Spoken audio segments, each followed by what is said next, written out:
Welcome to Motherhood. Whether you're 18 or 80, Dr. Christina Hibbert, clinical psychologist, author, and mother of 6, is here to help you through the ups and downs, the joys and frustrations, the new information from experts, and the stories of happiness and heartbreak from real moms. Remember, if you can, tell your mama to listen too. And I'll make everything all right. Here's Christy. Welcome to Motherhood. It's me, Dr. Christina Hibbert, here to help you overcome, to become, and to flourish in this sometimes guilt-ridden experience we call motherhood. And yep, that's the topic of the day, guilt in motherhood, or more commonly known as mom guilt or mommy guilt.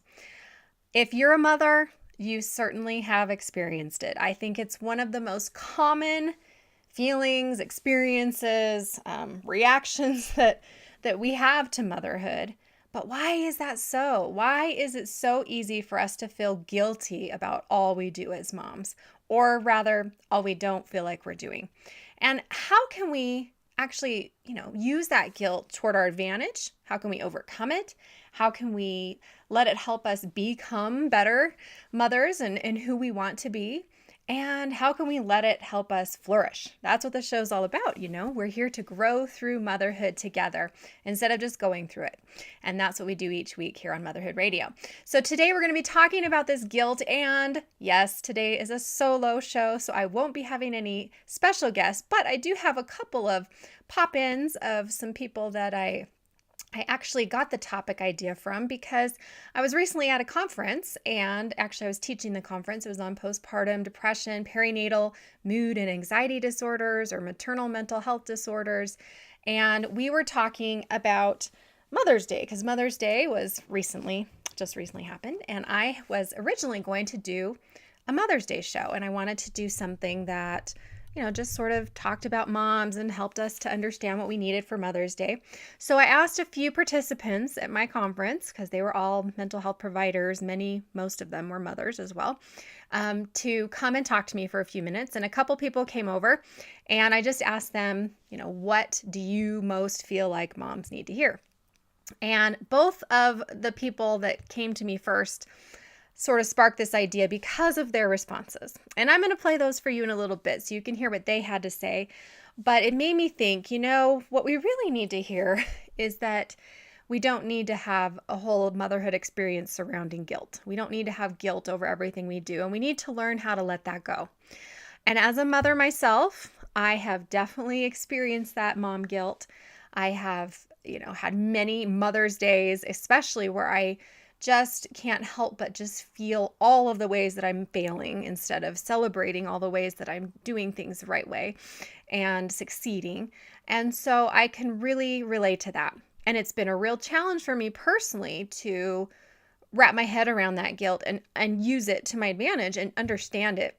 And also then to help my clients do the same, because yes, I work mostly with women and mothers, and all the time I am seeing this as an issue. We're always talking about guilt. So today that's what we're going to be doing. And hopefully by the end of today, you will be able to check your guilt at the door, let it go, use it for bettering yourself, for bettering your experience in motherhood. And you'll know what to do. And you can let that guilt fall away if that's what you choose to do.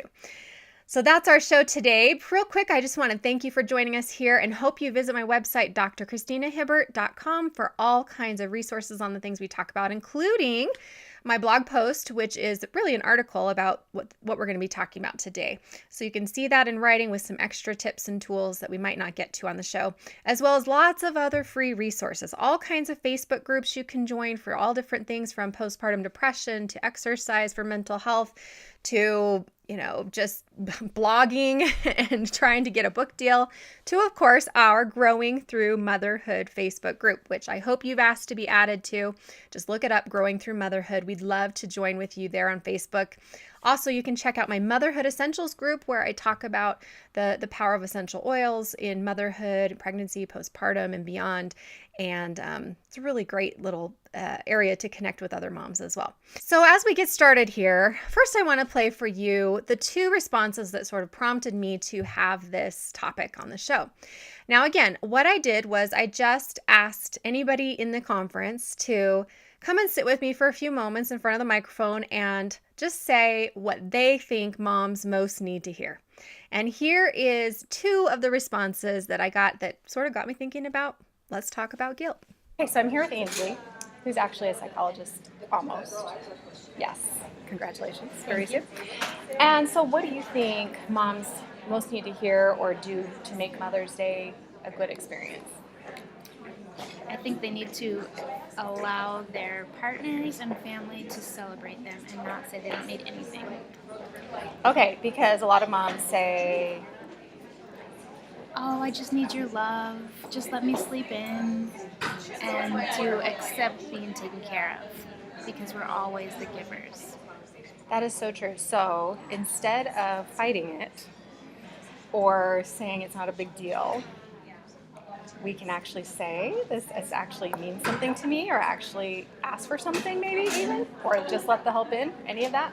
Yeah, accept the celebration. Accept having something done for you and bask in that. Very good advice. All right, so I am here with Erin, who's a social worker. Erin, what do you think moms most need to hear? I think moms most need to hear that they are enough, that they have enough skills, enough tools to be the best mom for their child. And if you are ever feeling overwhelmed with all of your mom duties that you have to do, that you should reach out for support, because there are so many people to help you. And I also think that your children never get too old where they don't need you. So I think as a mom, you're always needed and valued and loved. So happy Mother's Day. That was wonderful. Okay, so you can hear there Ainsley and Erin just telling me, just off on the spur of the moment, what they felt moms most needed to hear for Mother's Day. And to me, they both spoke to the same issue of this underlying issue of guilt. Yes, it spoke to other things as well. But for instance, with Ainsley, she said that moms need to accept, to say what we want and what we need, and to be able to, sort of ask for what we want and need for Mother's Day, and I would say for all the time. And to me, that implies that the opposite is that we don't feel like we can ask for what we need or what we want. We can't just say, yeah, I want a gift and I want a day off and I would like to feel loved and supported that day, and this is what I want, in order to then receive it, because we feel guilty asking for that. So that was the implication for me, is that we don't ask because we feel guilty asking for that. And I know that you do. I know that most of you moms out there listening, I'm right. That you feel guilty when you take a break, that you feel guilty when someone pampers you, that you feel guilty when you get to have all the attention on you, because we're so used to, as mothers, giving to everyone else, that we forget how much we really need to receive and how important that is in this whole process. And to me, that all comes back to guilt. We feel guilty and it blocks us. So it's a block. Then with Erin, she was talking about, letting us kind of celebrate ourselves and letting that help in and asking for help when we need it, and remembering that you're always needed no matter how old your kids are. Do we ever feel that way? I sure do. I know everybody does. Sometimes you feel like they don't need you because they're off doing their own thing, or when they're teenagers, they can really make you feel like they don't need you because they're always rolling their eyes at you or criticizing everything that you say. Even when they're young, if they're in school, if things are going well, you might feel like your kids don't need you as much. And Mother's Day is one of those days, I think, when a lot of those feelings come up. And that makes it really hard, because we start to feel like, oh my gosh, do my kids really need me? Do they really love me? Do they really appreciate me or notice me? Does my husband or partner, if you have one, notice me or appreciate me? Are they giving me what I really want, or just kind of doing sort of a halfway job in order to just get the day over with, which, yes, happens all the time. I've had many Mother's Days where I'm crying at the end of the day because I feel like nobody appreciates me or cares. So yes, again, that goes back to a lot of that guilt. Like, have I done enough? Am I doing enough? Am I, still there for my children even as they grow? And just to share a personal example, I have two sons now that have been out of the house for a couple of years, and they're both 20 right now. One's almost 21 because, as you know, one is my adopted son, and they're only 4 months apart. And at some point, after they left, I really stressed. I stressed about, what were they doing and what were they not doing, and were they getting into trouble? Were they doing well in school, or whatever their activities were? And I would worry about them and stay up at night thinking about them. And finally I realized, and it took a really long time, I realized that they really are, they're out of the house. They're adults, quote unquote. I put the quotes because their brains aren't fully developed until 25. Okay. So you can still use that. That's true. That's true. So they still need us. They still need us. And I realized that they still needed me, but they didn't need me in the same way. It wasn't the same as all the 4 kids that I had at home who still needed me to help them get lunches and needed me to go to their activities and needed me to, help them with their issues with their friends. These older kids were off doing this on their own, like we've all done when we go off to college or we leave the home, go to work. And so I started to feel, like I said, at first, I kind of felt like, well, should I let this go? Can I let this go? And finally I did. And once I did, I felt this great relief. Like, oh my gosh, I have 2 less children to constantly worry about. Yes, I worry about them still. Yes, when they have big problems and they call and talk to me, or I know what's going on, I help them and I want to be there. But if they are living their life and not letting me in, or not being honest, or not, just sort of, if everything's going fine with them and I don't need to be involved because they're old enough to take care of it, well, then I can let that go. And it's kind of freeing, it really is. And then at some point, I started to feel guilt about that. I started to feel like, well, am I really doing all I should be doing? I know that they're adults and they're out of the home. And yes, in theory, they should be living their lives and I should be there sort of as the support person. But is there more I should be doing for them? And have I done enough? And did I raise them well enough? And did I, my point is, this guilt thing can be a spiral downward, and it can take us away from what matters most, and it can waste our time and our energy for sure. It can affect our mental health, our emotional well-being. It can affect our physical health when you're carrying around guilt for a long time. And a lot of that mom guilt has to do with what we're talking about here.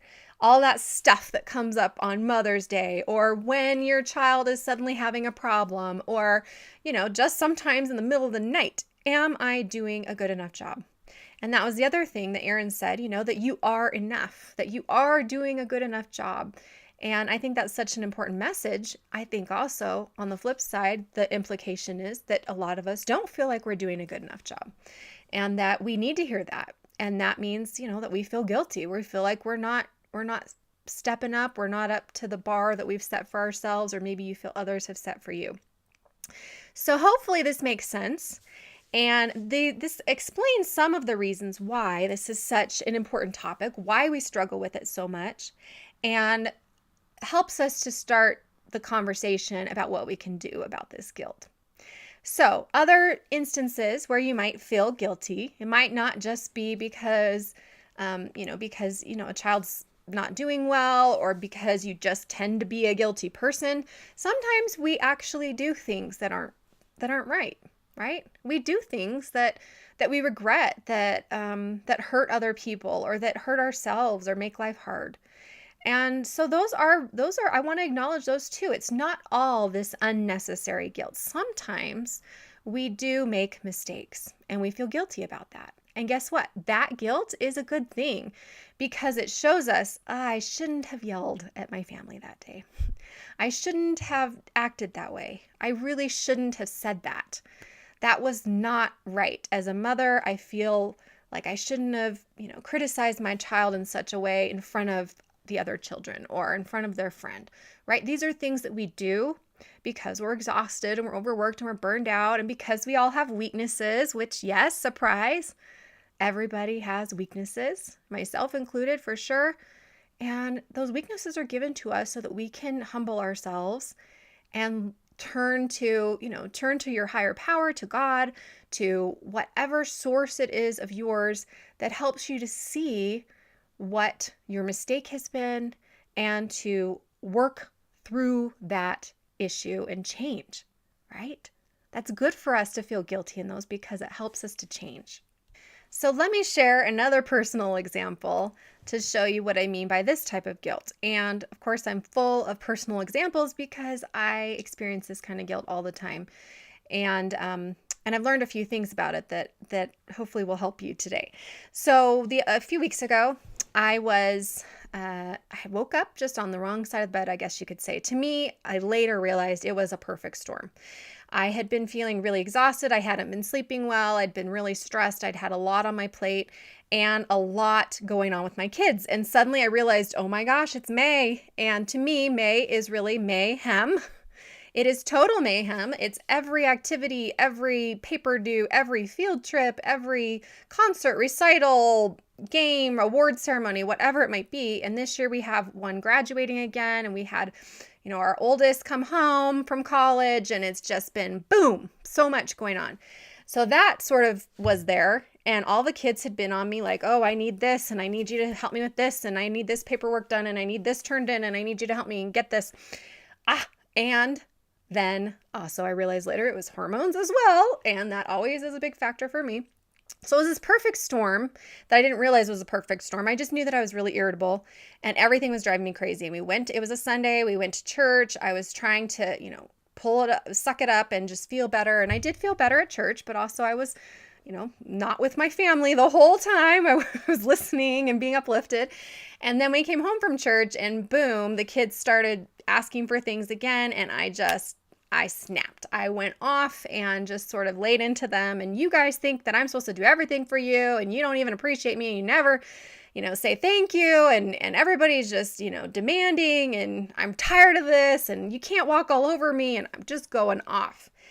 And of course, I knew that I was way too animated and yelling and I just knew that it wasn't right, but I couldn't stop myself. And then finally I was trying to calm myself and say, okay, let's talk about this. I want to talk about this. Like, I want to work this out. I don't want this to just be an issue. And one of my sons said, well, we don't want to talk about it with you because you're just going to yell at us. And then I really lost. I was like, oh yeah, it's all my fault, isn't it? Just blame mom. That's right. It's all the mom's fault. It's always my fault for everything. And I ran to my room and I slammed the door. And then I started bawling on my bed because I felt bad and I hated that we were fighting and I knew that I wasn't totally in the right, but also I knew that they were really wrong and then I fell asleep for 3 hours. So clearly I was exhausted. I usually do not take naps like that unless I really, really, really need them. And when I woke up, I felt really guilty. I felt really bad because, even if there was some truth to what I said, and there was, I really did not say it in the right way. I was yelling. I was not in control of myself. I was blaming everybody else for how I felt. And I totally let my body take over and just I forgot everything about what I should have done. So I went and I apologized to everybody because that guilt motivated me to want to change and to see that, if I was ever going to work through the real issues that were at the core of that, I first had to apologize and make it right. And, apologize for scaring the kids and for freaking them out and making them feel like they have to walk on eggshells around me. So I did. I apologized to all the kids and to my husband and was able to sort of work through my own issues to get healthy before I then tried to work through the issues that I really felt were there that we needed to work on. So that's just another example, because there's these two types of guilt that I've been describing here. And this is a principle that I learned many years ago that has been incredibly helpful. And I use it all the time to explain guilt and how we can use it to our advantage to my clients. I think I wrote about it in one of my books. I can't remember which one, but this is a really important thing to know. So there are these two types of guilt that we've just described. One is that first type, the type that takes you into that downward spiral, which is called depressive guilt. So this is the type of guilt where You just, you do something you feel is wrong, you hold on to it, you just let yourself wallow in that guilt. You let yourself sort of feel guilty, but you're not really doing anything with it.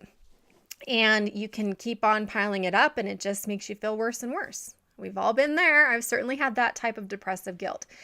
But there's another type of guilt too, which is the motivational guilt. And motivational guilt is the type of guilt that I was just explaining, that actually makes you want to change, that you realize that, I really have done something I don't like. I've done something that isn't right or isn't good or wasn't healthy or, certainly wasn't good for my family, and I want to change it.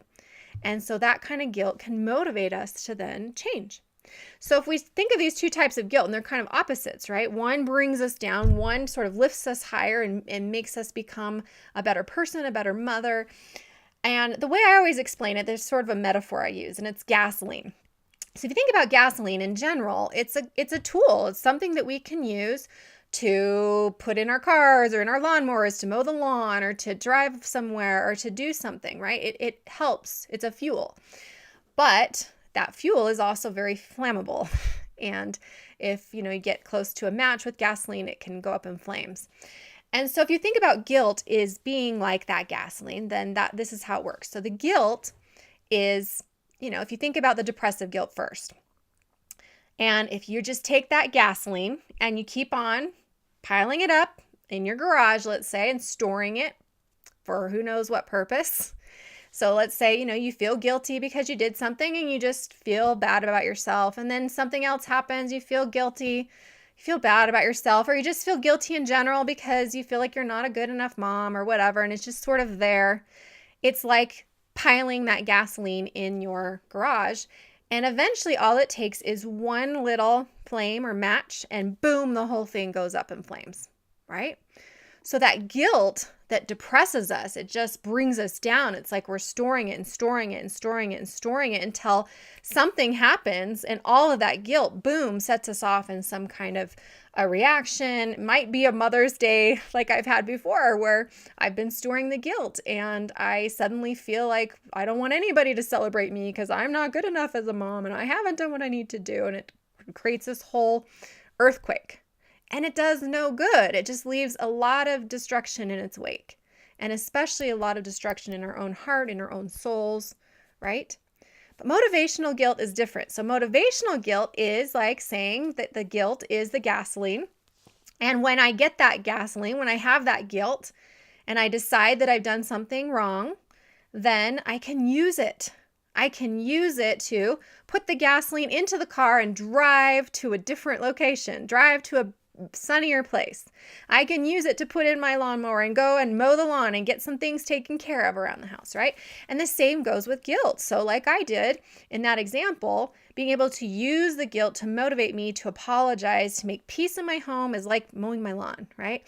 Or you can use the guilt to motivate you to change, to be like, I don't want to be this angry person. I need to take better care of myself. I need to sleep more. I need to, practice self-care better. That can motivate you like driving in a car off to a new place. It can be a new you. So I hope that helps. So you take the guilt and here's the steps. So first, in order to know whether it's depressive or motivational guilt, you have to stop and you have to acknowledge that you feel guilt. Okay, so that's the first step. Always the first step is to acknowledge what you feel, to acknowledge that it's there, to say, I'm feeling guilty. What's really going on here? Right? So then once you acknowledge that the guilt is there, then second, we need to examine it, right? And start to see what it's all about. So you can say, okay, I'm feeling guilty. I don't like feeling guilty, but it's here. And what can I do with this guilt? What is causing my guilt? What is causing my guilt? Why am I feeling guilty? Well, I'm just feeling guilty because that's how I feel, because my kids just won't listen to me. And obviously I'm failing as a mother because that's how we measure our success as moms, which we shouldn't, by the way, because it's not, yes, it can motivate us to change some things about ourselves, but if it's just causing that spiral of guilt, your kids have their own choices too. And we just need to know that we're doing the best we can. So let's say that's the example. I feel guilty because my kids just never listen to me and they're always getting into trouble, and I just feel like a terrible mother. Okay, so then we can take those thoughts and those feelings and sort of examine them a little deeper and say, okay, well, is this depressive guilt or motivational guilt? Is this something that, here's the question really, is this guilt pointing to something that I actually need to change or want to change? Or is it just that type of guilt that's just sticking around and trying to depress me and pull me down? Now, sometimes it might be one, sometimes it might be other. So in this example of feeling like you're a terrible mother because your kids are always not listening and not doing what's right, or they've been getting into trouble a lot, it might be that, you know what? This is just depressive guilt because I really feel like, if I'm really being honest with myself, I have done everything I can do for them. I've really tried. I'm really working, and maybe they're teenage kids, and you're there for them, you're teaching them, you're setting boundaries. I mean, you're doing everything, but still they won't listen, and still they're getting into trouble, or they're not doing what they should be doing at school or with friends or whatever it might be. Well, you can say, yeah, you know what? They have their agency and they're making bad choices right now, and I really do feel like I'm doing everything I can do, so I've got to let this guilt go. So the way to deal with depressive guilt is we have to let it go. And I'll talk in a moment about letting go, because that's a huge other topic we need to have a whole other show about, because it's really hard to do. I think it's hard to do. But that's what we have to do. You can decide, do I want to just let this make me feel like a terrible mom and depress me? Or can I remind myself that I've just proven to myself that I really feel like I'm doing the best I can? And I don't feel like there's anything I need to change right now. I feel like I'm doing the best I can in a tough situation. And I want to remind myself of that. I want to say, you know what? You only feel guilty because you're doing the best you can and you love your kids and you want them to make good choices. But this isn't on you, And that's how you can work through and start to let that go. Or in the same situation, it might be my kids are causing a lot of trouble. They won't listen to me. And I know it's because I have been slacking lately. I know it's because I've just been tired and I really haven't been consistent with them, or I really, I'm really not, I really haven't been around as much as I need to because work's been pulling me in different directions. And of course they're acting out because they probably miss me or whatever it might be, right? We have lots of things that can make us feel guilty. But in that situation, it might be different. It might be motivational guilt, saying, you know what? I really do need to spend more time with them. They need me here more. Okay. I need to rearrange my work schedule a little bit so that I can be available more. Or I need to be consistent. I need to make a plan to change how I haven't been consistent with the kids in their discipline or in the boundaries I set or whatever it might be, right? And that is motivational guilt. It then can point you to doing something that changes the situation and changes you, and even probably changes your kids, right? So that is the general idea when it comes to guilt. Now, a few more words on letting go. Yes, letting go, it's easier said than done. So and people say it all the time, just let it go. Just let it go. It's not worth your time and energy. You feel guilty, ditch the guilt. I've said that before, ditch the guilt. It's good for nothing. And that's good to remind yourself, because when you can tell yourself that I need to ditch the guilt, it's good for nothing. But that's only a starting place when you're very first starting out, because it's hard to let those feelings go. And that's where the idea of feeling the guilt can be helpful. So letting yourself go into the guilt is actually can be really helpful and healthy if you're doing it sort of in a time-limited fashion, not letting yourself get swallowed up in guilt and, again, getting to that depressive place of woe is me, I'm so guilty because I haven't been doing, I'm a terrible mother and nobody appreciates me, that kind of place, that martyr place, not a good place. But being able to feel that emotion and to label it as, this is an emotion called guilt. This is an emotion called guilt. This is what guilt feels like. What does it feel like? Focus on your body. And what does it feel like in your body? Where does it live in your body? So for me, guilt lives in my belly. Anxiety lives in my chest. Fear lives in my chest, in my breath. But guilt lives kind of in my belly, just like I feel kind of sick to my stomach when I feel guilty. And it can make me physically sick to my stomach, So tune into the physical aspect of that emotion. Where is it? What does it feel like? If you sort of had to give it a shape, what would that shape be? If you gave it a color, what would that color be? So for me, it would be like an amorphous blob of gray. That's kind of how guilt feels to me in my gut. Like I'm just heavy and troubled and just, digestively having issues, right? So so do that. That's how you can start to feel the guilt. And once you feel the guilt, you can breathe through it. And as I always say, feel is F-E-E-L, freely experience emotion with love. So you're feeling that guilt and you're freely feeling it, that emotion. You're reminding yourself it is just an emotion. It doesn't mean anything about you necessarily. It might point you to a need to change, or it might be trying to drag you down, but it doesn't really say anything about who you really are. It just says something about how you've been acting or how you've been feeling, right? So you feel that emotion and you love yourself through it. You love yourself through it. You tell yourself, okay, it's good that I feel guilty because that means that I care about this job called mom, I care about these children that I'm raising. I want the best for them. And I only feel guilty because, I'm afraid of what they're doing, or because I really am sad that they're making these choices and I don't feel like I have any control. Or because I'm really feeling guilty because, I do know that I need to change something.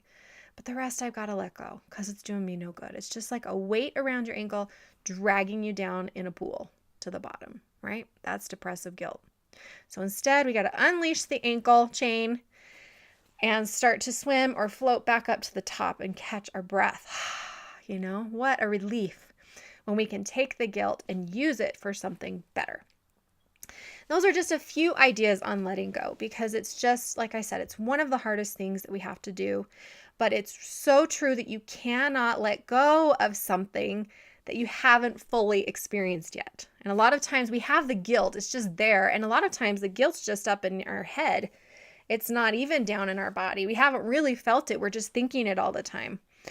And so it's important to let it be in our body where it is, to feel the emotion of the guilt and to remind ourselves it's just an emotion, and to then use the part that's motivational to motivate us, and the rest of it, again, take off that ankle weight, let it go, catch our breath, and find that relief when it comes to guilt.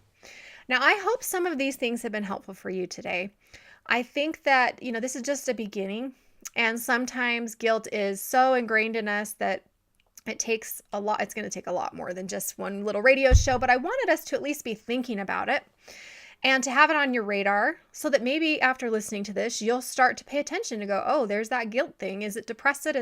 Is it depressive guilt? Is it motivational guilt? Can I do something with it? Do I need to do something or want to do something with it? Or do I need to work on letting it go? That is a great starting place because most of us aren't even doing that. Most of us aren't even letting ourselves feel the guilt so then we can let it go. So as I was saying, you can't let something go if you haven't experienced it, and feeling it and reminding ourselves that that's just an emotion and freely experience that emotion with love can allow us then to, it's sort of, we don't even have to do it. Once we feel it, really feel it, it starts to kind of dissipate a little bit. And it might come back, but we can feel it again and it can dissipate a little bit. And again, we can use that motivational piece to do something. And that can also help us let go of the pieces that don't need to happen. For example, if you feel like you needed to change something in your parenting, if you started to go and make that change, then you're going to feel like you can let go of the other parts of the guilt that was just depressive because you're doing the thing you needed to do. Does that make sense? It's freeing. It's freeing when we use the guilt for good. So keep that in mind. Motivational guilt, depressive guilt, which one is it? First, identify you have guilt. Second, which is it? Depressive or motivational? What's going on there? What's making you feel guilty? Which one is it? And then third, start to piece apart, what do I feel like I need to do to motivate myself in this upward direction with this guilt? And what do I need to let go of because it's just dragging me down? Now, if you are really struggling with guilt and you really feel like you need to work on it, there are a lot of different tools. And I know I'm biased, but I really encourage psychotherapy with someone who's experienced with working with guilt. in your area. There's great therapists out there who can help you work through these things. I really think one of the best tools is cognitive behavioral therapy, which is a tool that I use all the time, a method of therapy that I use in therapy. And then there's these different tools also, but really cognitive behavioral therapy helps us to examine our thoughts and to start to tease our thoughts apart from our feelings so that we can then start to see how our thoughts impact our feelings and vice versa. And it's sort of this cycle that we have that starts with our thoughts. So if you are one of those people who tend to be more up in your head with the guilt, if you imagined the guilt in your body and it's all up in your brain, and it's all these thoughts about how terrible mother you are and you're not good enough and you can't do anything right and you're feeling guilty about all this stuff that's just depressing and you can't seem to let it go and you're having a hard time feeling it, it might be a good idea to start with doing some cognitive behavioral therapy so that you can start to understand what the thoughts are, tease them apart from your feelings, and then work from the thought level. And just as a tool for anybody out there who wants to try it, you can try a thought record. And I have some thought records you can print out on my website. I also have a couple of free videos that tell you how to use them because I'm not going to have time to be able to explain that here. But basically, if you want to go to my latest book website, exercise4mentalhealth.com, exercise4mentalhealth.com. You can also go to drchristinahibbert.com and look it up. But if you go to exercise4mentalhealth.com and scroll down to the resources for the book, you can find just a form you can print off, and the videos are right there. It's just the easiest place to find it. But basically, even if you don't want to use a thought record form, you can start to just write down the thoughts you hear. So if you hear thoughts about how you're a terrible mom or you're guilty about this or you're feeling guilty about that, write down all of the thoughts you hear, and then in another column, write down the emotions. Guilt, yes, but also are you feeling sad? Are you feeling angry about that guilt? Are you feeling frustrated with it? Are you feeling exhausted with the guilt? That's going to help you understand what's going on better. And that is just a starting place to start to get it out of your head and onto paper. Then you start to see, okay, these are the emotions I actually need to feel, because emotions have to be felt to be able to let them go. Thoughts, we don't have to feel the thoughts, but we need to think more about them. We need to sort of understand, is this thought even true? Is it rational? Is it helpful? Is it healthy? These are the questions you can ask.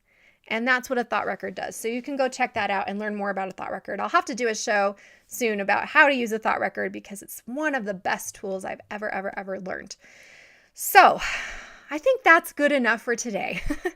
Hopefully these tools that I've mentioned can help you to identify the guilt that you feel as a mom and to learn to let it go or use it to your advantage and to the advantage of your family. Because if we can identify those times when we've done something and we feel guilty and we really want to change, and if we can actually use that to change, then it not only betters us, it betters our children, it betters our family, it betters our whole life, And so everybody's going to benefit if we can get this guilt under control, because guilt is good for nothing unless you use it to make change or become something better, right? All right, everybody, visit my website, Dr. Christina Hibbert, Dr. Christina with a CH, Hibbert.com, for more on the tools we talked about, the blog post I mentioned related to this, as well as links to the thought record. And you can find those links in the blog post as well on this topic of guilt. And until next time, I hope you'll continue to grow through motherhood and keep tuning back here each week so we can continue to grow through it together on Motherhood Radio. Have a great one. Bye-bye.